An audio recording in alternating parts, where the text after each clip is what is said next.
This is the plaintiff, Marquita Wright. She says she had to move and gave the defendant, her new landlord, a down payment on his apartment before it was inspected by the state. Turns out the very next day she was informed she didn't have to move out of her current place after all. She asked the defendant to return her money. He refused, falsely accusing her of threatening him. And look where it got them. She's suing for $650, the amount she's owed.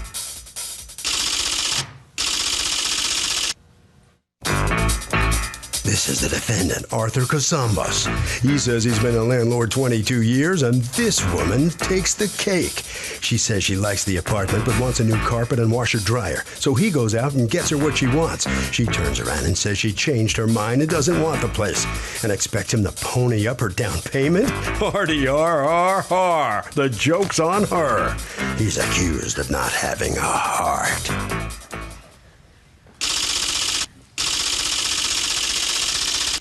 The defendant filed a countersuit for $1,400 for a new washer and dryer and carpeting.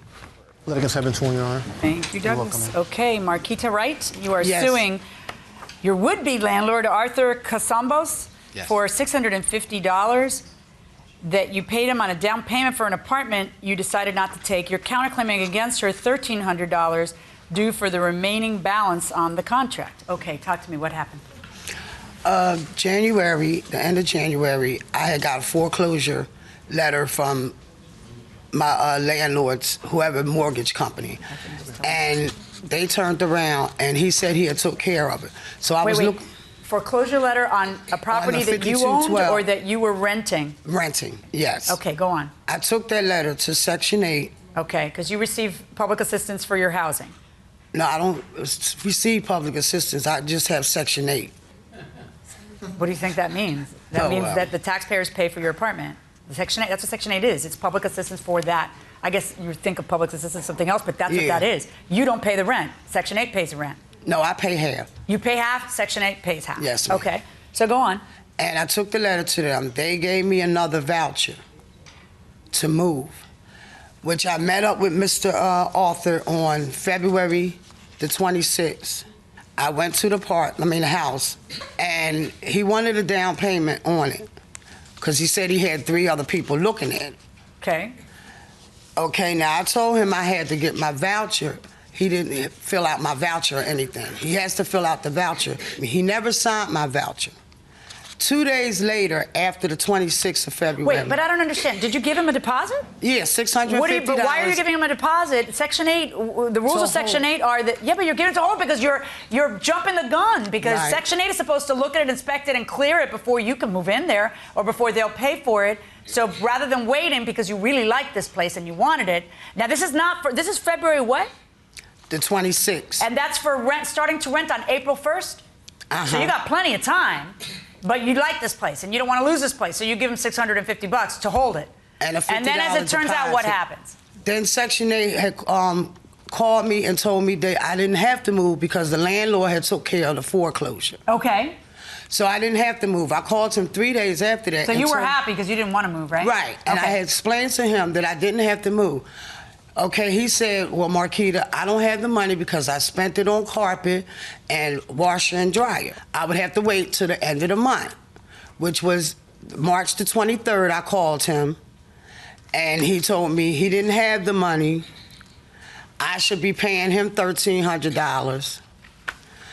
Okay. So I told him I was coming down to the house to get my money. I never went to the house. The same day I got home, because I was on the bus when I had talked to him on the phone.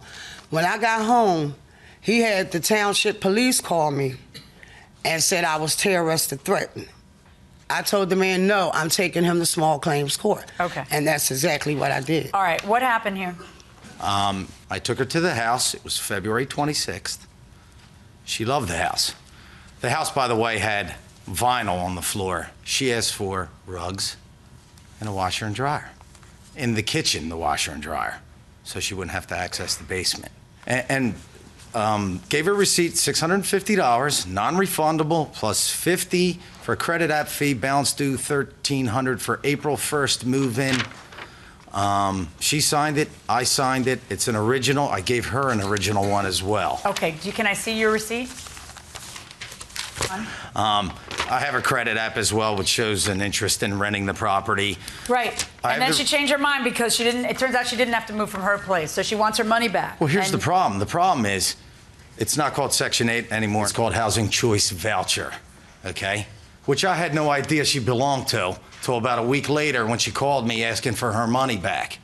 Because under Housing Choice Voucher guidelines, you don't have to give any money until the property does pass inspection and everything like that. Right. That's why I didn't write she was moving in under Housing Choice or anything like that, because I didn't know it. I thought she was a regular tenant. Okay. And that's what I did. I put the rugs in, I put the washer and dryer in like 4 days. Okay. Subsequently, she calls me, she tells me she wants her money. I said it's non-refundable. It's not really that difficult of a concept to understand why it's not refundable. Her son calls me and says, you know, why can't you give my mother or the rugs or the washer and dryer? I said, well, yeah, the washer and dryer were like $500. I paid for the pipes to get them installed. I can't really remove them. You know, as a joke, I said, why don't I just rip out the front door and the 2 windows and give you that? That's about $650. I said, what don't you understand about non-refundable? It's done. I said, look, the way I look at it, you owe me $1,300. I lost 4 or 5 prospective tenants. I over-improved the property in a neighborhood where it's like $500, $525. Okay. But she never signed a lease. She didn't sign a lease. Right. Okay. Phone hangs up. It was 3 or 4 times. I get another phone call. I don't answer. She leaves a threatening message that I'm coming up to your house, this, that, and the other with my sons. What's the threatening message? If the plaintiff just has a change of heart, can she get her security back? What do you think? I think so. Why? I think that she hasn't moved in yet. She hasn't. Yeah, but she kind of made a deal, right? She made a deal. Well, depending on how long it took for her to move in, then she should be able to get the deposit back. We will find out going inside the courtroom. I'm coming up there with my sons, and you better watch your back. We're going to get your ass. Okay. That's pretty much it. And Okay. the police officer came, heard the voicemail, Okay. wrote up a report. Here it is. Did you end up getting arrested, or they just told you to knock it off? No, he just called me when I got home after I But had the police talked officer to actually him. heard the message? Because he when heard I the first voicemail. called him and I hung up, he called me back twice. I never answered his phone call. And it was 3 days after I gave him the money when I called him. Okay, but your receipt says non-refundable, so why would you think that you get the money back? But he had told me he was going to give me my money back when I called him 3 days after that. He told me to Okay, wait. change his mind. Let's assume that happened, which I Okay, don't think he he told me admits that he happened. wait Did you a ever whole tell her I'm nother going to give you your money back? No. Okay, but let's assume he my did. God. No, let's assume he did. That's a completely, if he changes his mind, you're back to square one and what the law permits of you. If he says to you, I'm going to rain money on you because I feel bad for you, you poor thing, here's your $650, that's great. But if he changes his mind about doing it, that's that. Come on. Lots of times people give a deposit and then they look me in the eye and say, I didn't know what deposit meant. I thought that meant that it would be refundable. It didn't say non-refundable, so I didn't know you were going to say it was non-refundable. Judge, I thought I could get my money back. That's what people say. But you signed something that completely says non-refundable, and then you come to court to sue to get it back. You're out the money. Now let's talk about your counterclaim. You're counterclaiming against her, which you probably wouldn't have done, but you did because she had the nerve to claim against you. You sued for $1,300 due for the remaining balance of the contract. You don't have a lease with her, but when you don't have a written lease, what it is, by virtue of operation of law, is a month-to-month. So your legal theory, I presume, is I'm entitled to that month because, Judge, nobody moved in April 1st and I'm out that month. I don't know why nobody moved in. I don't know if you over-improved the place. I don't see why you couldn't rent it out. But this wasn't a situation where she calls you on March 2nd and she's supposed to have been there on March 1st. She's not even supposed to be there until April 1st. So you, without a lease and a month to re-rent it, could mitigate your damages. And if you couldn't, if you didn't, you didn't. But I'm not going to order her to pay you the other $1,300, but you are out the $650. Verdict for the defendant on your claim against him, and I'm ruling against you on your claim for the rest of the money. So come on in here. Let's talk to the plaintiff about the outcome of this case. Step on in here. Didn't do too well there. No. You understand why the judge ruled against you? No, because it was only a couple days afterwards, and he told me he was going to give it back to me. I mean, I just gave him $700. Well, he just said in court that he never said that. And He you did. He lied. Okay, and you signed something that said non-refundable. He told me that's the way he worked with Section 8. He been working with Section 8. Because I didn't want to give him the money. Well, next time you sign something that says non-refundable, you realize what you're in for there, okay? Right? Okay. All right, you just head right down this way. Good luck to you, all right? Come on in here. Satisfied with this? You didn't get all you wanted either out of this. No, I didn't. I over-improved the house, but I got a new tenant coming in the middle of this month, the end of this month, so. You over-improved? Yeah, it's a real nice house. Explain that. It's got almost a brand new washer and dryer, brand new rugs, modern kitchen. Why is that over-improved instead of just nice? Well, some of the houses in that neighborhood don't have appliances at all, you know. Don't afford. You know, you didn't need to do that? Probably not to rent it. I've owned it 3 years, and I hadn't had those washer and dryer. And what do you think, Harvey?